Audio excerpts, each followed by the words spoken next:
Everybody, this is William Shimell. He is, as you might know, a very grand and illustrious opera singer, and now he is the star of Abbas Kiarostami's new film, Certified Copy. Thanks so much for joining us here. So do tell us about the casting process. How do you get asked to do a film with Kiarostami? Happens all the time. Abbas directed an opera I was in, Così fan tutte, at the Aix Festival a few years ago, and we'd been in rehearsal a couple of days, and he said, have you ever been in a movie? Mysteriously. And a few days later he said, would you like to be in a movie? Yes, I said, that would be nice. And actually afterwards he said, most people when I say, would you like to be in a movie, jump up and down and wave and shout and scream. And I said, oh, that'd be great, yeah. Because I couldn't see it happening, really. But it did, and here I am. Tu t'en vas? Oui. Tu vas rentrer pour déjeuner? Je crois pas, non. Tu dis à Julien qu'il a un cours à 14h, son cours particulier? Tu lui dis? Abbas Kiarostami's Certified Copy is about a couple I'm sorry. who spend a day together in a Tuscan village. A single mum, played by French icon Juliette Binoche. T'as pris un cheeseburger? Ouais. Oui. Tu peux me regarder quand tu me parles? And James, a visiting British author, played by William Shimell, an opera singer in his film debut. You got to do the driving. I get to sit here and look at the view. Right. At first, they seem to be strangers who've only just met. I have an idea.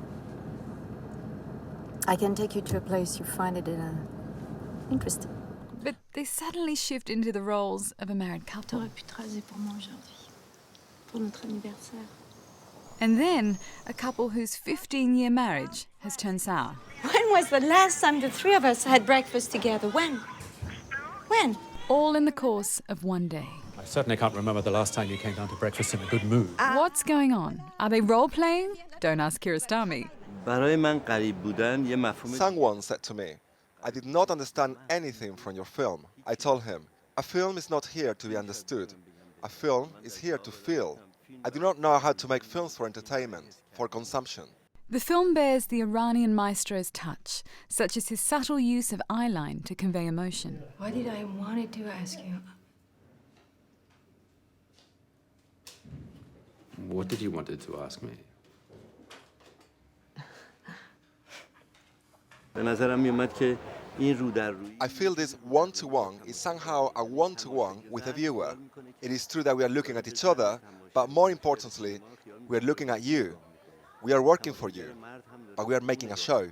Long-time admirers have become accustomed to Kiarostami's inspired use of cinematic form to explore the human soul. Taste of Cherry is about a man driving around suburban Tehran in search of someone to help him kill himself. It won the Golden Palm at Cannes.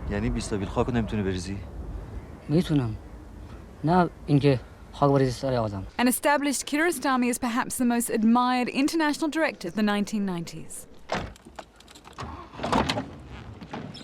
And burnished Iran's reputation for great cinema. Qu'est-ce que ça veut dire? Ça veut dire que vous allez mourir ici. Kiarostami first cast Juliette Binoche, the queen bee of international cinema, C'est une plaisanterie. in Shirin, which consists of a series of women's faces as they watch a film in an Iranian cinema. تنهاییش را باور نکرد.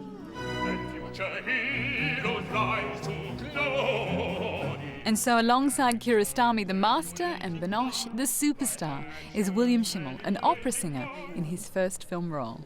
She mistook you for my husband and I didn't correct her. Obviously we make a good couple.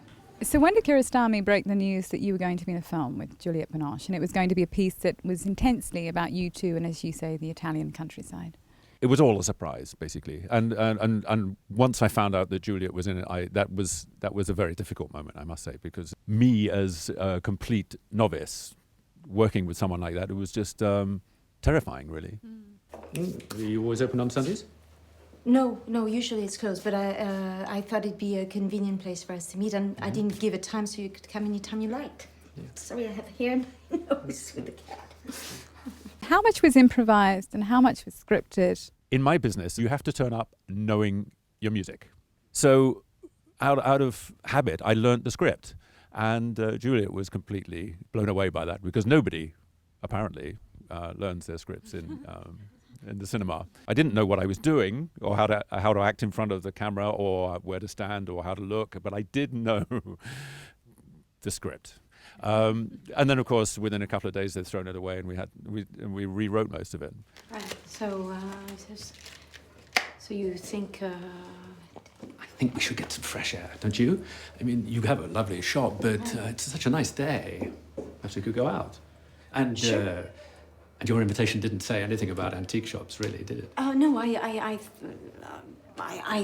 thought we'd just go, and I was going to help you shop, and I don't know. It's Sunday, everything's closed. So you want some coffee? I have some coffee. Was there any time that you felt out of depth? Yeah, I was out of my depth from the first moment, actually. But I mean, the very first scene in the piece is me giving this lecture in front of 50 or so Italian extras, and I had to deliver a 6-minute speech, and it was, we did it in one take. Buongiorno. Good morning. I'm so sorry I'm late. I would blame the traffic, but I walked here. Yeah, I knew I was out of my depth as soon as I stood up. It was scary, but I don't know, you just got to go for it. Besides, there are so many people who need you to do your job. It was not waving but drowning virtually the whole time, yeah. Thank you all for coming on such a lovely day. I think probably I would prefer to be out in the sunshine. It's not really a question. I just think it's phenomenal that you've never been in a film before, because you just seemed as though you were the most experienced film actor, like someone like Paul Newman or somebody who had an amazing amount of experience. Pulling out the big ones George now. Clooney actually was... No, Abbas is very good at nudging people without derailing them. But we all act all the time in one way or another. It's a matter of actually allowing that to happen with the camera there. Notre anniversaire. Et qu'est-ce que tu fais? Tu ronfles. I do not snore, and of course C'est la honte. You tu took ronfles. so long in the bathroom, of course I fell asleep. Quoi? We didn't know whether they actually were a couple or whether they were two strangers pretending to be a couple. The book that I'd supposedly written at the start of the film was about copies and originals. It's a very interesting philosophical concept that if the copy produces exactly the same emotional, aesthetic and intellectual response from you, then it might just as well be the original. And in fact, it's indistinguishable from the original. Non, il faut qu'il y en ait un qui soit sévère pour que l'autre soit doux. Un bon, un méchant. Si une personne joue les deux rôles, c'est insupportable. You don't know whether it's a real relationship or whether it's something that has all the characteristics of a relationship but isn't. Okay. That doesn't help, does it? So there really is no answer. That was an ambiguity he intended to create. Yeah, I think so, yes. Yeah. That's exactly what Kiarostami wants. He wants you to go away and interpret it and to think about his films. And I must tell you, I to this day am confused whether they were married or not. I know what I want them to be. So what do you want them to be? Sorry, what do you want them to be? I was hoping that in many ways it was a metaphor for love and that they were a couple that had lost their love and were trying to find their way back to each other. I was happy to dismiss any signs that they might have been strangers because it's totally plausible that they were just enjoying this strange experience, this strange encounter one afternoon. It's not really fair of you to give me this role of absent parent. Besides, there are about to be certain times when one parent or the other has to be away for whatever reason. And you can't blame me for that now, can you? Of course not, but you said certain times. And in your case, it's constant. When have you been here? When, mon chéri?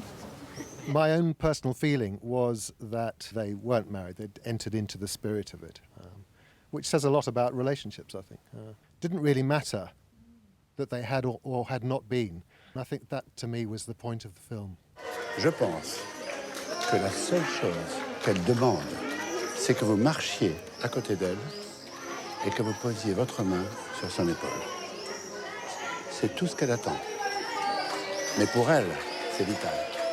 I kind of wanted them to have to be married and to be finding some resolution, But now I've heard these other arguments. I don't know, now I'm even more confused. People will see the movie in the light of their own experience. We've all got experiences we'd like to replay and play them a different way. And maybe that's, in a way, what they're doing in the film. Menu, please. Straight away? No. Per favore. I felt tense throughout the film because of that ambiguity. But, having said that, whether they were married or not, I didn't have any empathy with either of them. Una bottiglia vino rosso, per favore. No, presto. And that partly could be because you are the cold, reserved English man and she's a semi-neurotic French woman. If they'd just been characters without these national stereotypes on their shoulders, it might have worked better for me. Les vins sont bons ici? Ouais. Ils sont moins bons que les nôtres, mais meilleurs que les vôtres. Très gentil.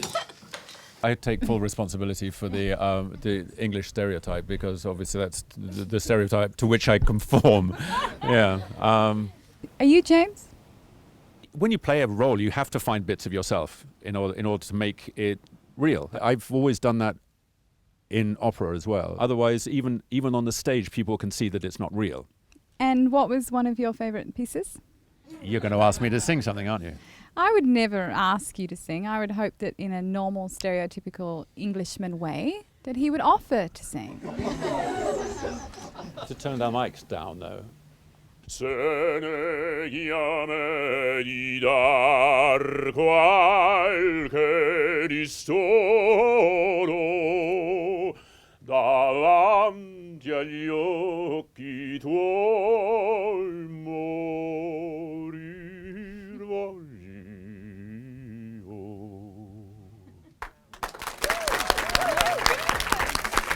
William Shimell, everybody. Thank you so much. Well, we're not worms, right? We're not supposed to be simple, just complex beings.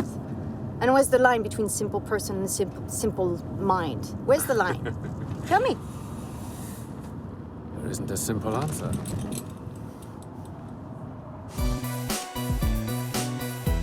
So are you going to be an actor now? It's really hard, and I've just begun to realise how hard it is, and it would be very interesting. I'd really like that. I'm being serious now. Yeah. I really would like another go. I love that woman said Paul Newman. Poor deluded woman. Yeah. Paul Newman. I can't possibly comment on that, really. Shocking. On a scale of 1 to 10, how would you rate the film? I'd give the film 7. Actually, no, I'd give it 8. It was just like, I don't know, it's just different. There's no answers given, it's more kind of questions, and that's the whole point. It just flowed all the way through, and it was just really, really intense because of their acting. I'm not even sure the actors themselves are aware of what the real story is, but it's a lot of fun piecing together the puzzle.